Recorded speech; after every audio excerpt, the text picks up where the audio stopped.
परळी वैजनाथ 12 ज्योतिर्लिंगांपैकी वैद्यनाथाच्या ज्योतिर्लिंगानं पावन झालेलं एक धार्मिक शहर.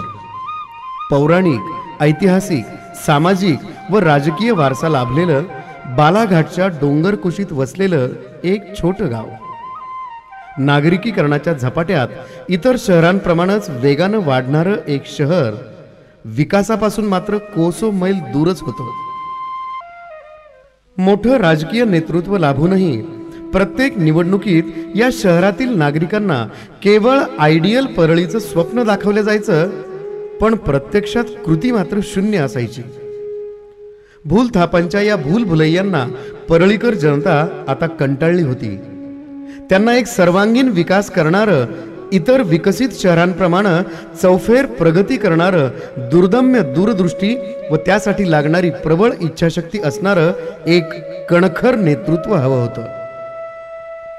परळीकरांच्या सुदैवानं त्यांना हे नेतृत्व लाभलं ते सन 2011च्या शेवटाला.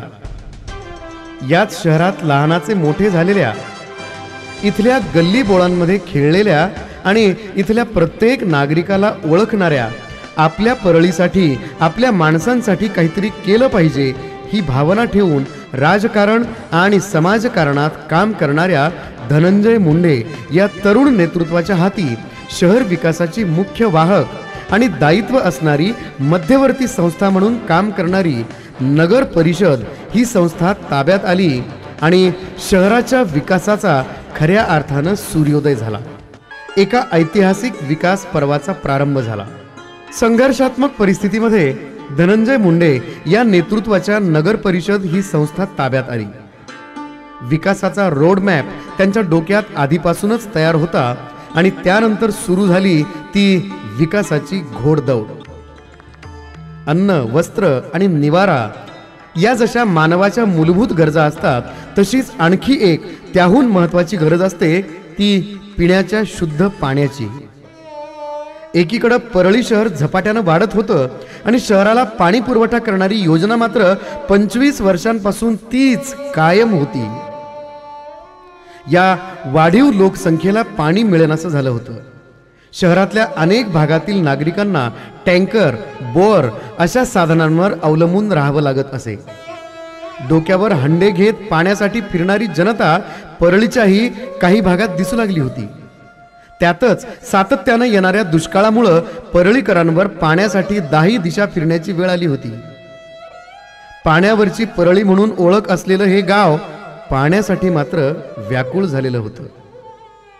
पाण्याचा हा मूलभूत प्रश्न सोडविण्यासाठी धनंजय मुंडे नावाच्या या नेतृत्वानं गळ घातली ती तत्कालीन उपमुख्यमंत्री आणि राज्याचं एक खंबीर नेतृत्व असणाऱ्या आदरणीय अजितदादा पवार यांना. परळीतल्या एका कार्यक्रमात दादांनी पाण्याचा प्रश्न सोडविण्याचा परळीकरांना शब्द दिला. दुसऱ्याच दिवशी या संबंधीची बैठक घेतली आणि परळीकरांना 24 तास पाणी पुरवठा करू शकेल अशी 35 कोटी रुपयांची वाढीव पाणी पुरवठा योजना अवघ्या 62 दिवसात मंजूर करून दिली. आज या योजनेचं काम अंतिम टप्प्यात आलंय. आगामी काही महिन्यात परळीकरांना या योजनेतून 24 तास पाणी मिळणार आहे. शहराच्या वेगवेगळ्या भागात टाक्या उभारल्या गेल्या आहेत. 88 किलोमीटर लांबीची गल्ली बोळातील पाण्याची वितरण व्यवस्था पूर्ण झाली आहे. नागापूरच्या वाण धरणावर योजनेचे इंटकवेल, मुख्य जलवाहिनी, पंप हाऊस ही कामं पूर्ण होत आली आहेत. परळीकरांना आता प्रतीक्षा आहे ती केवळ काही महिन्यांची. आगामी 25 वर्षांचं नियोजन करून करण्यात आलेली ही योजना परळीकरांची तहान भागविण्यासाठी सज्ज झाली आहे. भगीरथानं ज्याप्रमाणे पृथ्वी तलावर गंगा आणली, त्याचप्रमाणे धनंजय मुंडे नावाच्या या भगीरथानं परळीकरांसाठी ती भूमिका पार पाडली आहे. एकीकडं या योजनेचं युद्ध पातळीवर काम सुरू असताना सातत्यानं येणाऱ्या दुष्काळामुळं नागापूरचं धरण आटत चाललं होतं. परळीकरांनाही पाण्याची समस्या भेडसावू लागली होती. मात्र माझ्या गावातील जनतेला पाण्याचा त्रास होणार नाही यासाठी या नेतृत्वानं कधी नगरपालिकेच्या माध्यमातून, कधी स्वतःच्या स्थानिक विकास निधीतून, तर कधी सामाजिक बांधिलकी जोपासून काम करण्याचा नाथ प्रतिष्ठानच्या माध्यमातून शहरात अनेक विंधन विहिरी घेतल्या. नाथ प्रतिष्ठानच्या माध्यमातून शहराला टँकरद्वारे मोफत पाणी पुरवठा करून या शहराला पाण्याची कधी अडचण भासू दिली नाही. तीव्र दुष्काळाच्या झळा सोसणाऱ्या भागात शाश्वत जलसाठा निर्माण करण्याचा एक यशस्वी प्रयत्न नगर परिषदेने केला आहे. राष्ट्रवादी काँग्रेसचे संस्थापक अध्यक्ष माननीय खासदार श्री शरदचंद्रजी पवार साहेब यांच्या अमृत महोत्सवी कृतज्ञता वर्षानिमित्त संकल्पित केलेला व नामदार धनंजयजी मुंडे यांच्या संकल्पनेतून साकारलेला नाथ जल पॅटर्न अंतर्गत शहराच्या मध्यवाहिनी नदीवर नगर परिषदेच्या वतीने बंधारा बांधण्यात आला. हा बंधारा आज ओसंडून वाहत आहे.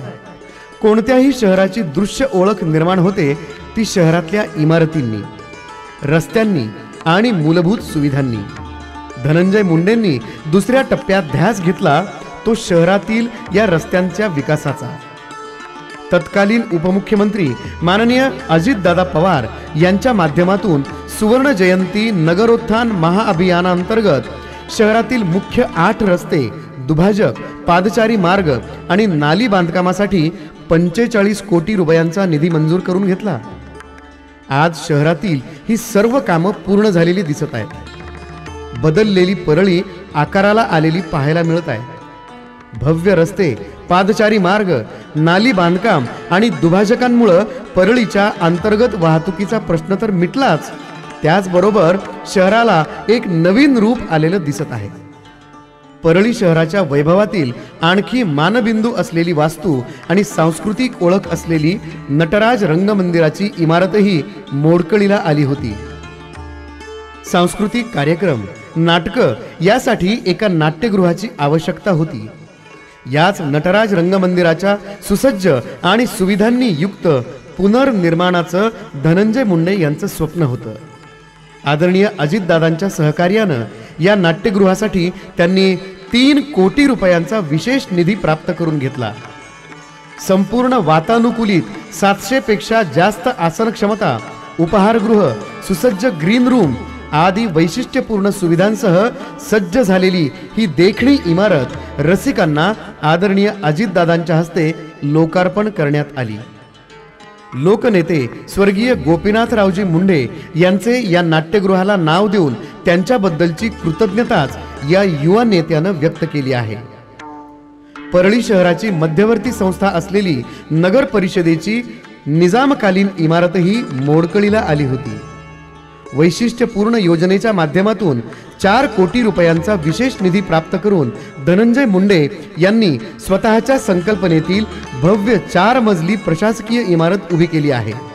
या इमारतीत विविध कक्ष, नगराध्यक्ष कक्ष, सर्व सभापतींना स्वतंत्र कॅबिन, मुख्याधिकारी कक्ष, प्रशासन विभागातील प्रत्येक विभागनिहाय कक्ष, जनरल बॉडीसाठी सुसज्ज hall, conference hall, press gallery, पार्किंगची स्वतंत्र व्यवस्था, लिफ्ट, उपहारगृह आदी वैशिष्ट्यपूर्ण सुविधा व आकर्षक अंतरंगात व बाह्य सजावटीसह इमारत आज शहराच्या वैभवात भर घालण्याचं काम करत आहे. मराठवाड्यातील ही सर्वात अद्ययावत इमारत ठरली आहे. नामदार धनंजय मुंडेंच्याच प्रयत्नातून आणखी एका वास्तूचं निर्माण सुरू झालं आहे. शहरातील जुने व मराठवाड्यातील 56,000 ग्रंथसंपदा असणारं समृद्ध वाचनालय अशी ओळख असलेल्या डॉक्टर भालचंद्र वाचनालयाच्या इमारतीचं नवनिर्माण करण्यात येत आहे. अद्ययावत व डिजिटलायझेशन असणारं हे वाचनालय निर्माण होत आहे. यामध्ये अभ्यासिका, वाचन कक्ष, ई लायब्ररी, किड्स लायब्ररी, कलाप्रेमींसाठी आर्ट गॅलरी आदींचं निर्माण करण्यात येत आहे. त्याचबरोबर व्यापारी संकुलात साहित्य व साहित्याशी निगडीत दुकानांसाठी व्यापारी संकुल बांधण्यात येत आहे. या इमारतीचं बांधकाम प्रगतीपथावर आहे. नगर विकास 6 योजनेच्या 1,80,00,000 रुपये निधीतून हे काम उभं राहिलं आहे, ज्याचा शुभारंभ नुकताच राष्ट्रवादी काँग्रेसचे नेते आदरणीय अजितदादा पवार आणि प्रदेशाध्यक्ष आमदार श्री सुनीलजी तटकरे यांच्या शुभहस्ते झाला आहे. शहरातील नागरिकांवर येणाऱ्या कोणत्याही संकटाला धावून जाणं हे नगरपालिकेचं आद्य कर्तव्य असतं. शहरात आगीसारख्या लहान मोठ्या घटना नेहमीच अपघातानं घडतात, अशा वेळी त्या शहराची अग्निशमन यंत्रणा मजबूत असली तर या दुर्घटनांमुळे होणारी जीवित व वित्तीय हानी टाळता येऊ शकते. शहर सुरक्षिततेच्या दृष्टिकोनातून शहराचा अग्निशमन विभाग अतिशय तत्पर व सुसज्ज करून देण्याचा नामदार धनंजय मुंडेंचा निर्धार होता. पालिकेचा हा विभाग आता सुसज्ज आणि तत्पर झाला आहे. या विभागात अग्निशमन साहित्य नव्यानं भर घालून उपलब्ध करून देण्यात आलं आहे. महाराष्ट्र शासनाच्या अग्निशमन अभियान अंतर्गत 68 लक्ष रुपये निधीतून अधिक क्षमतेची उपकरणं, अग्निशमन कर्मचाऱ्यांना आवश्यक सर्व सोयी सुविधा, अग्निशमन केंद्र व अग्निशमन कर्मचाऱ्यांची निवासस्थाने असे सुसज्ज अग्निशमन केंद्र नांदागौळ रोडवर उभारले जात आहे. या उभारणीचं काम युद्ध पातळीवर सुरू आहे. शहरातील विविध चौक हे त्या शहराची ओळख असतात, मानबिंदू असतात. या चौकांमधील हे चौक ज्या नावाचे असतात त्या नावांची महापुरुषांची पुतळे या चौकात असतील तर या महापुरुषांचं कार्य प्रत्येकाला प्रेरणा देत असतं. मागील 5 वर्षात शहरातल्या चौकांचं सुशोभीकरण करण्याचं काम आदरणीय नामदार धनंजय मुंडे यांनी नगरपालिकेच्या माध्यमातून केलं आहे. शहरातल्या मुख्य शिवाजी चौकात छत्रपती शिवरायांचा अश्वारूढ पुतळा 20 लाख रुपये खर्चून नाथ प्रतिष्ठानच्या माध्यमातून बसवण्यात आला आहे. त्याचं सुशोभीकरण महाराजांच्या वैभवाला साजेसं नगरपालिकेनं केलं आहे. रेल्वे स्थानक परिसरातील डॉक्टर बाबासाहेब आंबेडकर पुतळ्याचं सुशोभीकरण असो, वैद्यनाथ मंदिराकडे जाणाऱ्या पोलीस स्थानकासमोरील चौकाचं श्री संत सेवालाल महाराज नामकरण करून सुशोभीकरण करण्याचं काम असो, की बस स्थानकासमोर अण्णाभाऊ साठेंच्या पुतळ्यासाठी चबुतरा आणि सुशोभीकरणाचं काम असो, हे काम आज पूर्णत्वास आलं आहे. संत महात्मा बसवेश्वर चौकासोबत प्रस्तावित महेश चौक, छत्रपती संभाजी चौक, मौलाना अब्दुल कलाम आझाद चौक, आई भवानी चौक आणि राणी लक्ष्मीबाई टॉवर चौक आज सुशोभीकरणामुळे शहराच्या आणि रस्त्यांच्या वैभवात भर घालण्याचं काम करत आहेत. परळीतल्याच प्राचीन कालरात्री देवीच्या मंदिरात पारंपरिक सीमोल्लंघन केलं जातं. त्याचबरोबर धम्मचक्र प्रवर्तन दिनानिमित्त बौद्ध बांधव याच मैदानावर समारंभ साजरा करतात. हिंदू व बौद्ध बांधवांच्या दृष्टीने उपयुक्त असलेलं हे मैदान विकसित करून या ठिकाणी सर्व भौतिक सुविधांनी युक्त भव्य दिव्य दसरा पार्क उभारला जात आहे. नागरी दलित वस्ती सुधार योजनेतून 45 लक्ष रुपये खर्चून हा पार्क विकसित केला जात आहे. हे काम सध्या प्रगतीपथावर आहे. त्याची संकल्पनाही नामदार धनंजय मुंडे यांचीच आहे. परळीत औष्णिक विद्युत केंद्रामुळे प्रदूषणात मोठी वाढ झाली आहे. अशा वेळी मोकळी हवा लहानांपासून मोठ्यांपर्यंत प्रत्येकाला निवांत विसावा हवा असतो. स्वच्छ हवा आणि हा निवांतपणा देण्याचं काम उद्यानं करत असतात. जिजामाता उद्यानाची ही दुरावस्था झाली होती. ही उद्यानं विकसित करण्याच्या सूचना नामदार धनंजय मुंडेंनी पालिकेला दिल्या. जुन्या जिजामाता उद्यानाच्या पुनर्निर्माणाचं काम आज सुरू आहे. काही विघ्न संतोषी मंडळींनी हे काम बंद पाडण्याचं पाप केलं असलं तरी आगामी काळात जिजामाता उद्यानाला नवं रूप आल्याशिवाय राहणार नाही. त्याशिवाय शिवाजीनगर भागात संत भगवान बाबा उद्यानाची, माणिक नगर भागात कल्याणकारी हनुमान उद्यानाची आणि पंडित दीनदयाल उपाध्याय उद्यानाच्या नूतनीकरणाचं काम युद्ध पातळीवर सुरू आहे. शहरातल्या प्रत्येक ओपन स्पेसवर छोट्यांसाठी चिल्ड्रन पार्क आणि आबालवृद्धांसाठी नाना नानी पार्क उभारण्याचा नामदार धनंजय मुंडेंचा प्रयत्न सुरू आहे. परळी शहरात अल्पसंख्याक म्हणजेच मुस्लिम बांधव मोठ्या संख्येने राहतात. लग्नासारखे विधी करण्यासाठी त्यांना शादीखाने उपलब्ध नाहीत. या बांधवांची ही अडचण लक्षात घेऊन कुरेशी नगर भागात भव्य शादीखाना उभारला जात आहे. मुस्लिम बांधवांना शिक्षणाच्या आणि विकासाच्या प्रक्रियेत सहभागी करून घेण्यासाठी अल्पसंख्याक योजनेमार्फत मुलामुलींचं निवासी वसतिगृह बांधल्या जात आहे. आयशा कॉलनी इथं हज हाऊस आणि आझाद नगरला बागवान सभागृह बांधून समाजाला विकासाच्या प्रक्रियेत सामावून घेण्यासाठी नामदार धनंजय मुंडे अहोरात्र परिश्रम घेत आहेत. शहरातल्या असाच आणखी एक मोठा वर्ग असलेल्या दलित बांधवांसाठी भीमनगर भागात बौद्ध विहार आकाराला येत आहे। परळी शहर हे 18 पगड जातींचं वास्तव्य असणारं शहर आहे। दलित मुस्लिम बांधवांप्रमाणेच इथं सर्व समाजांना विकासाच्या प्रक्रियेत सामावून घेण्यासाठी प्रत्येक समाजाचं एक स्वतंत्र सामाजिक सभागृह असलं पाहिजे अशी त्यांची धारणा होती। त्याला मूर्त रूप देण्यासाठी आज राजस्थानी विप्र समाजातील गायत्री मंदिर सभागृह, शिंपी समाजासाठी संत नामदेव सभागृह, जैन बांधवांसाठी महावीर भवन, राजपूत धोबी समाजासाठी संत गाडगे बाबा सभागृह, धनगर बांधवांसाठी पुण्यश्लोक अहिल्यादेवी होळकर सभागृह, सुतार समाजासाठी विश्वकर्मा भवन, शिक्षकांसाठी शिक्षक भवन, दिव्यांग बांधवांसाठी दिव्यांग भवन, पेन्शनर्स नागरिकांसाठी पेन्शनर्स भवन उभारलं जात आहे। काही सभागृह हे आकाराला आले आहेत आणि काही कार्यान्वित झाली आहेत। नगरपालिकेनं मागील 5 वर्षात नामदार धनंजय मुंडेंच्या नेतृत्वाखाली शहरातील विविध समाजाच्या स्मशानभूमींचं सुशोभीकरण, संरक्षक भिंती व आवश्यक भौतिक सोयी सुविधा निर्माण करून दिल्या आहेत। यामध्ये दशनाम गोसावी समाज, भोई समाज, कब्रस्तान, 12 बलुतेदार स्मशानभूमी, जलालपूर येथील स्मशानभूमी, बौद्ध समाज स्मशानभूमी आदींचा समावेश आहे। त्याप्रमाणे मोक्षधाम सार्वजनिक स्मशानभूमी विकसित करण्यात आलं असून शवदाहिनी, पाण्याची व्यवस्था, बैठक व्यवस्था, निवारा आदी सुविधा निर्माण करण्यात आल्या आहेत। वीरशैव स्मशानभूमीसाठी तटरक्षक भिंत, निवारा, रस्ता आणि हायमास्ट आदी सुविधा निर्माण करून देऊन मोक्षधाम विकसित केले आहेत। हायमास्ट दिव्यांनी परळी शहराचे सर्व चौक उजळून निघाले आहेत। राष्ट्रीय वीज बचतीत योगदान म्हणून शहरातील सार्वजनिक पथदिवे हे LED मध्ये परावर्तित करण्यात येत आहेत। शहरातील बेरोजगारांची संख्याही मोठी आहे। या आपल्या तरुण बांधवांसाठी काहीतरी केलं पाहिजे, शहरातील व्यापारपेठ वाढावी या उद्देशानं परळी नगर परिषदेच्या वतीनं व्यापाऱ्यांना वाव मिळावा, त्याचबरोबर सुशिक्षित बेरोजगारांना व्यवसायासाठी व्यापारी गाळे अल्प दरात उपलब्ध व्हावेत या उद्देशानं गणेश पार रोड मिलिंद विद्यालयाजवळ तसेच आंबेवेस येथे एकूण 64 दुकानांचं व्यापारी संकुल उभारण्यात येत आहे। सुवर्ण जयंती स्वयंरोजगार विभागाच्या अभियानांतर्गत शहरातील बचत गट व्यावसायिकांना वेळोवेळी फिरता निधी पतपुरवठा देऊन त्यांना स्वतःच्या पायावर उभं केलं आहे। 12 ज्योतिर्लिंगांपैकी एक असलेल्या परळीत महाशिवरात्री निमित्त लाखो भाविक दर्शनाला येतात।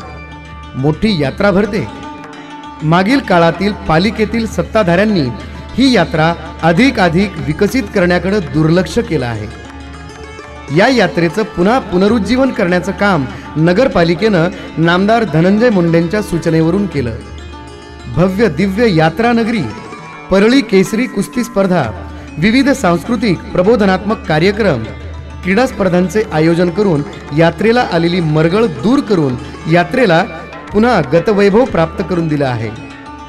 कला, क्रीडा, संगीत, नाट्य आणि मनोरंजनात्मक कार्यक्रमांचे आयोजन करून शहराच्या सांस्कृतिक चळवळीला चालना दिली आहे।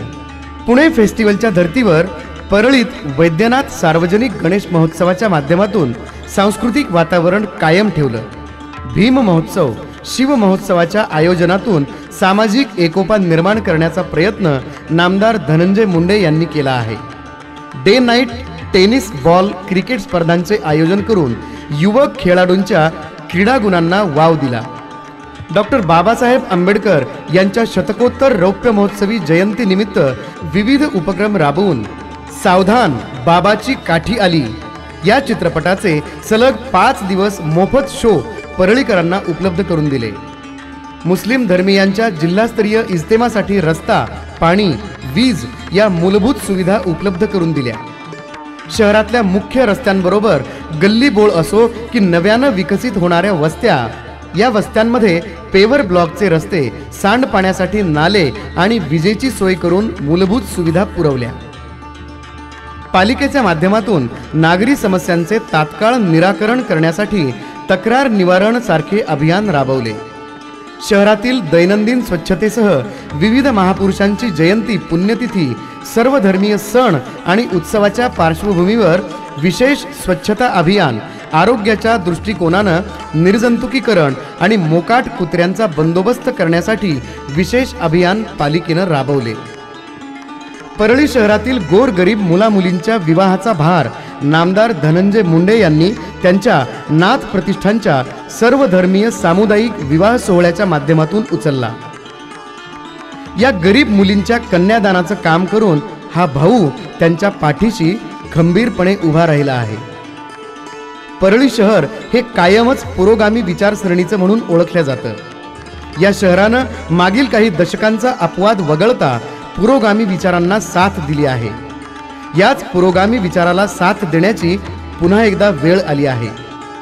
मागील 25 वर्षात जी कामं झाली नाहीत ती कामं अवघ्या 5 वर्षात झालेली आज शहरात फिरताना जाणवतं. परळी बदलली आहे. परळी विकासाकडे निघाली आहे. परळी प्रगतीच्या नव्या वळणावर आली आहे. अपूर्व विकासाकडे तिची वाटचाल चालू आहे. या वाटचालीला साथ देण्याची नगरपालिका निवडणुकीच्या माध्यमातून परळीकरांना एक संधी प्राप्त झाली आहे. नामदार धनंजय मुंडे सारखं एक विकासाचं दृष्टी असणारं नेतृत्व या शहराला लाभलेलं आहे. हे नेतृत्व केवळ परळीपुरतंच मर्यादित राहिलेलं नसून त्यांची कीर्ती, त्यांचं काम आज राज्यभर पसरलेलं आहे. परळी शहरातील एका युवकाला राष्ट्रवादी काँग्रेसचे अध्यक्ष आदरणीय शरदचंद्रजी पवार साहेब यांनी विधान परिषदेच्या विरोधी पक्षनेतेपदाची जबाबदारी सोपवून शहराचा सन्मान केला आहे. ही जबाबदारी समर्थपणे पार पाडताना राज्यातील प्रश्नांसाठी विधान भवनात असो की सरकारच्या विरुद्ध रस्त्यावर उतरून सरकारला जेरीस आणण्याची कामगिरी नामदार धनंजय मुंडे या नेतृत्वाने केली आहे.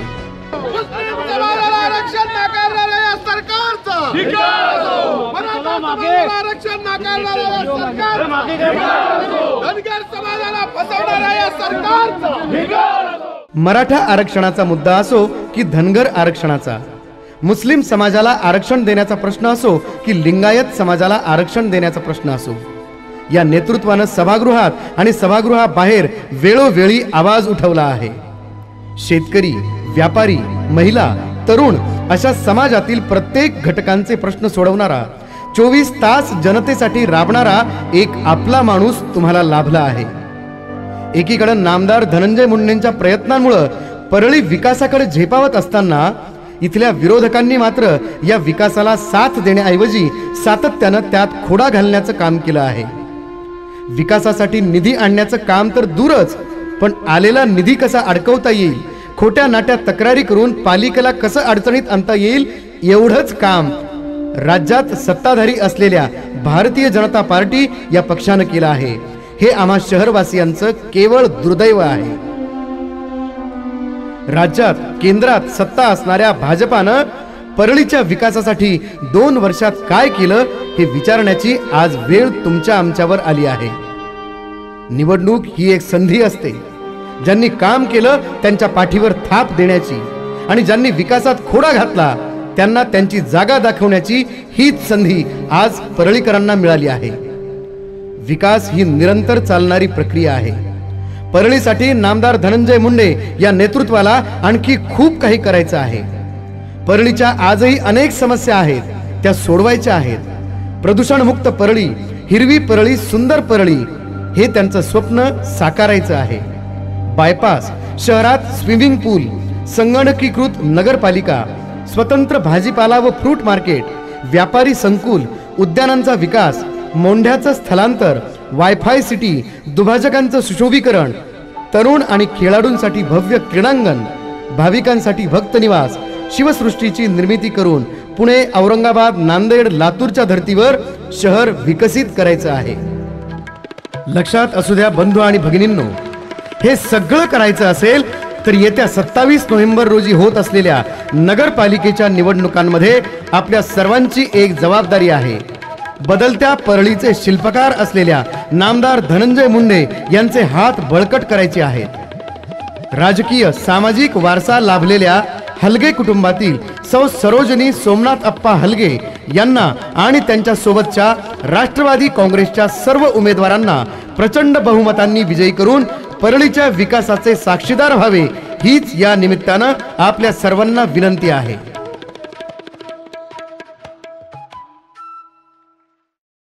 नमस्कार.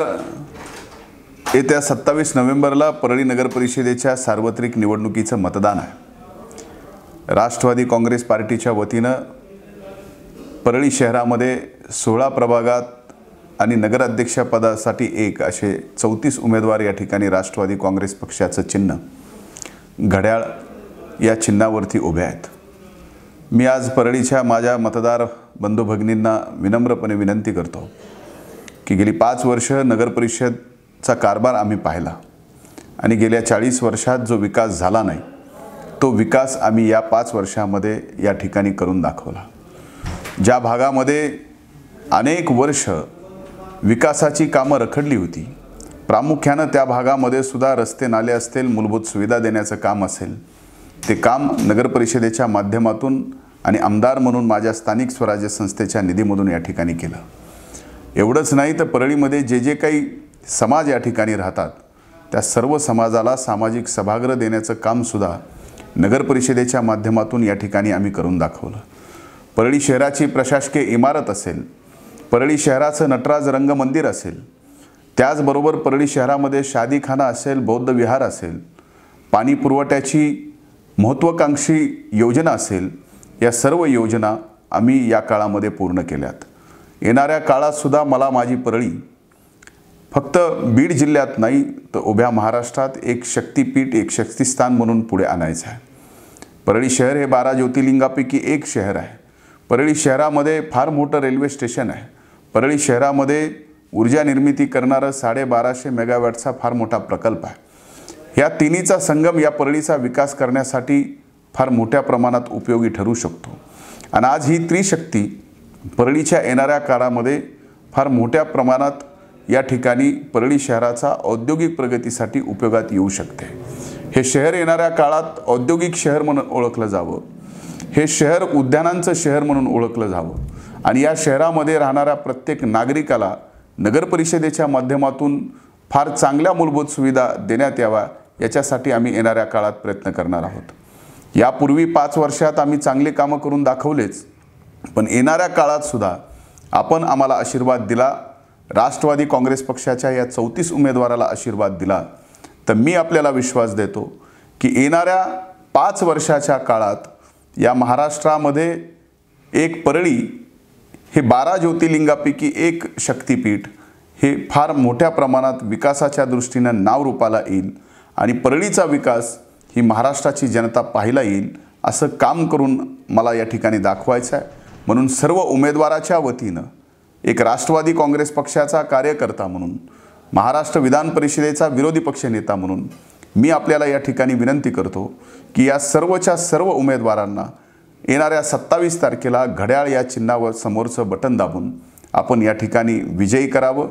आपण या निवडणुकीत आमच्यावर जो विश्वास टाकाल त्या विश्वासाला जोपर्यंत श्वासात श्वास आहे तोपर्यंत तडा जाऊ देणार नाही, हेच मी या ठिकाणी वचन देतो. धन्यवाद. जय हिंद, जय राष्ट्रवादी.